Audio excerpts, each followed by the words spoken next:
Hey everyone, this is Bob Pulver from Elevate Your AIQ. I am here in Las Vegas at Unleash America, and I have the opportunity to talk to Sandra Moran from Schoox. How you doing today, Sandra? I'm so good. Thank you so much for the chance to talk to you. Yeah, how's the event going so far? It's really good and it's really inspiring.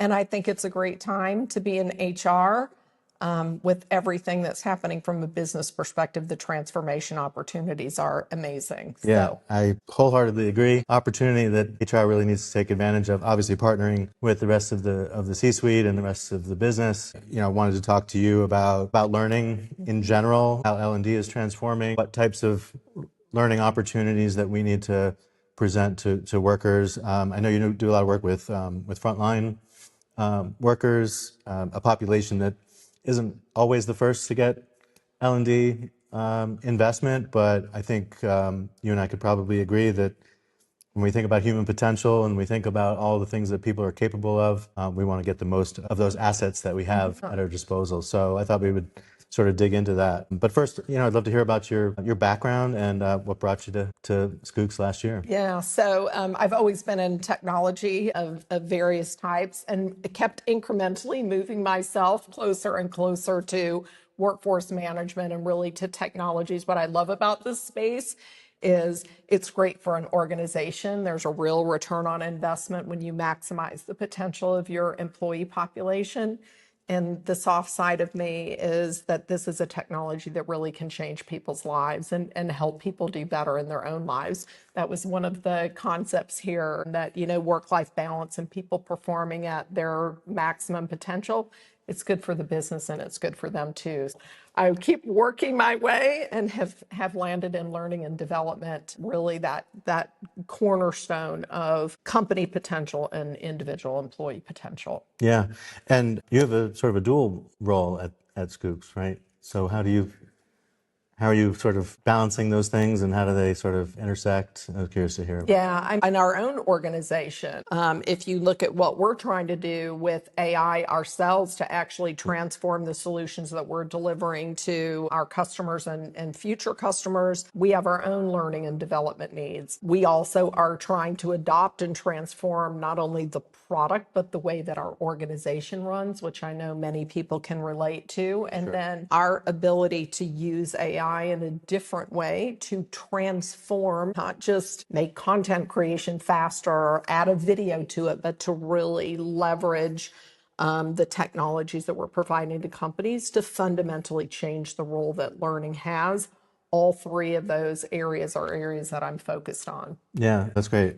So a lot of this is making it relevant to each person, right? Everyone's on their own journey. There's different things that they need to learn, maybe at different points in time, maybe even understanding the context of a particular use case or workflow and things like that. So I think AI gives us a lot of opportunity to sort of allow for that level of personalization and customization, which sometimes, frankly, that's where a lot of the learning really gets stuck, or it's relegated to those trainings, Yes. sort of basic trainings that you and I were talking about before. When I get my compliance training, no offense, compliance training, I'm rolling my eyes that, I have to get through it. So I do think there's an opportunity for us to really tap into the potential. The technology's been there. Now AI really makes it possible for us to think about learning personalized to the individual. And probably more important today, and the approach that we've taken is that learning should serve a purpose, meaning I am training you because I'm trying to drive a specific business outcome. And instead of sending you through a generic set of courses that I built or bought from somebody else and applying them equally to people, we can do better than that. So we're talking about taking a business problem, deconstructing it into what are the skills that are necessary, not just generic, but if I work for this company, how am I going to train you on upselling in order to drive revenue growth? What are the metrics that sit behind that? And then to generate specific training to that brand that drives that outcome. And again, continually adapting. So what's going to roll my eyes if I'm an employee is that you're talking to me about a skill I've already attained, right? I need to see that you're progressing and you're actually helping me not just take a course, but actually develop a skill that is necessary for me to be successful in my job. Yeah. So when you think about the potential value creation or value realization of some of that skills attainment, how are you seeing some of your customers measure that, and how have they tried to change the very culture of the organization to show that these are investments that are mutually beneficial for both the individual and the company? Yeah. Well, for a long time, people measured learning on course completions. Did I finish the class? Did I take all of the class? What percentage of people took that class? And what was the missing link was that actual connection. Developing this set of skills is actually going to move the needle on this business metric. But then how are we going to see skills progression actually reveal itself through those metrics? So, if you look at our space frontline worker, we're tying those to the specific performance outcomes that should be observable. We're leveraging actually AI to help us with what is a realistic uplift that we should expect from training, and then to give learning leaders the ability to have that conversation with the business. Would it be worth it to you to invest this much time in these people if I can show you that we could improve productivity per hour or revenue or table turns this much? This is what we see the potential business impact of that being. Yeah. It seems like organizations are starting to recognize, the value for everybody, this win-win situation by making these types of investments. But there's still a lot of laggards that say, okay, even when it comes to AI, people are immediately sort of focused on a technology investment as opposed to, maybe an extension of the platform from a content perspective into developing AI skills, how you're augmenting yourself and the way you think, or even some of the tasks that you may do as a frontline employee. And so I think there's still obviously more of the market to bring into your world and your view of how we sort of evolve into this sort of learning organization, even when you have a contingency of line folks. I mean, that's one of the reasons why I've been in frontline and I've been so passionate about it. 80% of the global workforce, yet the vast majority of HR technology investments are still on corporate workers. And the things that we can infer, maybe for a corporate worker, about skills that they need or how to augment their workflow don't translate over to frontline. So we have to think about augmenting what we can observe in terms of specific behaviors with technology that helps us understand better how to not just deliver a class, but whether we can actually see skills progression in those individuals. So everything that we've done for corporate workers doesn't necessarily translate well to frontline workers. And if I think about who's going to be around longer in terms of the kind of work that you're going to do, it's going to take longer for us to take frontline workers out of the workforce in the same way that a corporate worker's daily tasks may change. But both of these people, both organizations, both types, don't change. And the kind of transformation we're talking about, AI delivering to organizations, new org structures, agents working for people. People don't change unless we teach them the skills that they need in order to reduce the barrier to change, in order to develop proficiency. So both sides, corporate workers are going to have to be trained in a way that really helps the company take advantage of the amazing potential of AI. And frontline workers are going to have to also much more quickly be given the training that they need, even to adapt to new systems that are going to be pushed down into their workspace. Yeah, no, I love it. When you take a sort of aggregate view of patterns and trends, do you see a lot of organizations that recognize like new potential? Like could this feed into leadership development and other types of career progression, not just sort of help someone do their current job better? Are people doing that and doing it effectively? Yeah, I think people are trying to decide and trying to navigate their way through it, but this is a very we don't know this path yet, Yeah. and so that rapid iteration, that willingness to try and fail, eventually we'll learn the right path to leverage this technology, and then it will be clearer, how do we train people, what are the essential skills, what do we need. So we're still dealing with many, many organizations of every size Yeah. that don't really have a handle truly on what are the skills people need. How do I take somebody who is at early nascent proficiency at a skill and train them how to increase their proficiency? How do I group skills together so that they can be put to use, and we call them real world task bundles. Okay. But how do we develop that? So again, for us, we're using AI to help us over some of the hurdles that prevented companies from doing that in the past, and then we're rethinking the process to actually capitalize on doing that faster, because you're going to need to iterate repeatedly. And as we get better, we don't need to retrain you on that base skill, but we need to keep incrementally moving you. Yeah. And we're training you on AI, and we're using AI to train you. So it's kind of an interesting time. Can't escape the AI's Yes. involvement. Yeah, when I think about this humans plus AI future of work, I mean, I think it's important to rationalize some of the use cases, but it's also important to be thoughtful about being responsible by design, making sure you've got sort of equal opportunity, and some of that ties to what you were describing before in terms of the ability to customize and personalize some of the learnings. But looking at it in aggregate, you've also got you can sort of break from any constraint that their current manager may have over their own opportunities, their own development. Certainly, we don't want people hoarding talent if they're capable of doing other things, or they have the desire to do other things.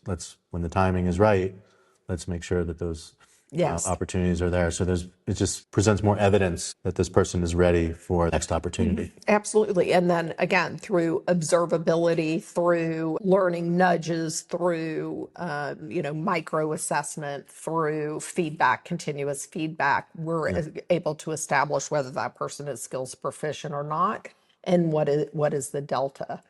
Yeah. One of the things that I've been thinking about is as some of the companies who aren't as forward thinking as others, and they are just looking at sort of short term, metrics. We've got to make our numbers. That means we're going to have to, cut some people. It's also at a strategic level important for people to understand, and I know you know this from your workforce transformation and planning experience. But if you do have to cut people, do you have all the evidence to know where it makes sense? And that means, where are the business priorities, and who are the people that have the potential to help us, for all the aspiring, things that we want to do. And so I just think the more evidence you have, the better you're going to be having confidence in these data-driven decisions that you're going to make about the workforce. And I think, skills development, learning agility, and all these things are very important, elements within the calculus of that. I completely agree. And what we value today, past experience in this particular skill, could be less valuable and appears to be less valuable in the future than something that you said that resonates with me a lot, and that's learning agility. Have I demonstrated that I can repeatedly learn a new skill because the pace of change is accelerating so quickly? So even the whole hiring profile, I want somebody with this past experience, could have less value in the future. I'm not saying it's not valuable, but have you demonstrated adaptability? Have you demonstrated agility to learn a new skill? Have you demonstrated that you work well in ambiguity? Those are skills that are going to have very high value to organizations in the future when the pace of change continues to accelerate. Whether you're frontline or you're sitting in a corporate role or really the magic is between the two. I'm leveraging AI maybe at a corporate role to increase, global operational efficiency for logistics. Still, there's people on the receiving end. And if we can't match the pace of change with the training that we're going to offer to people so that they can take advantage of these new capabilities, like the system has to be in balance or it doesn't work. Yeah, you got me thinking about the half-life of skills and how people need to constantly be refreshing some of those skills as even some basic automation, rules-based automation may say, okay, well, we've taken this off your plate.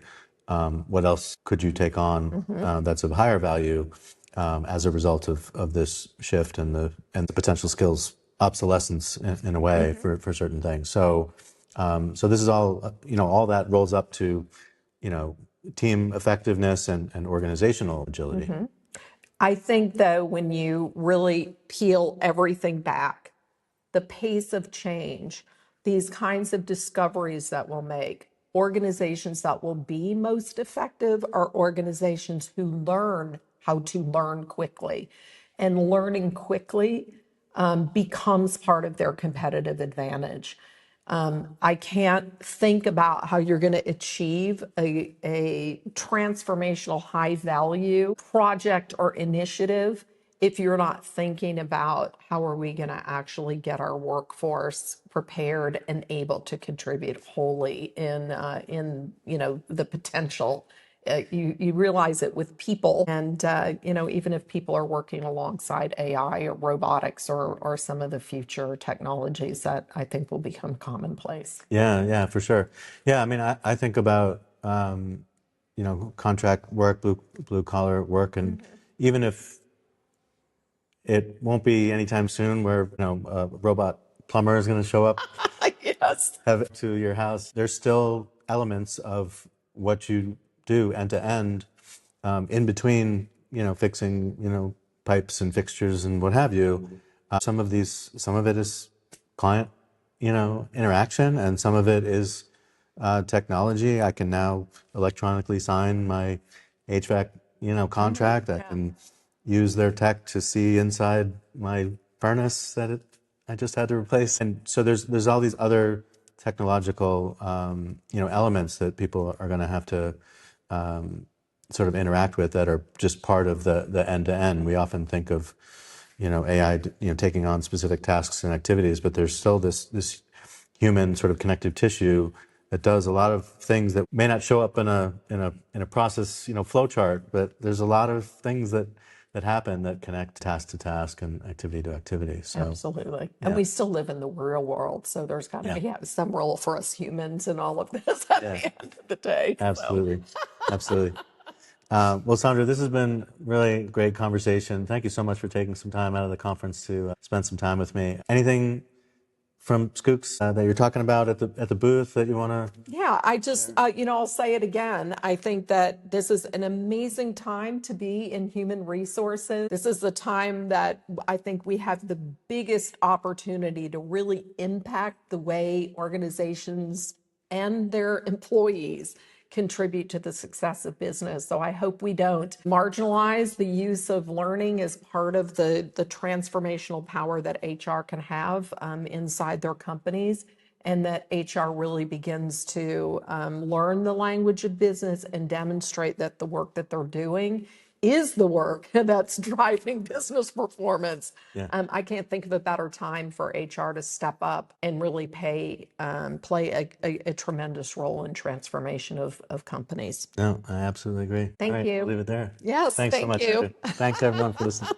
We'll see you next time. Bye-bye.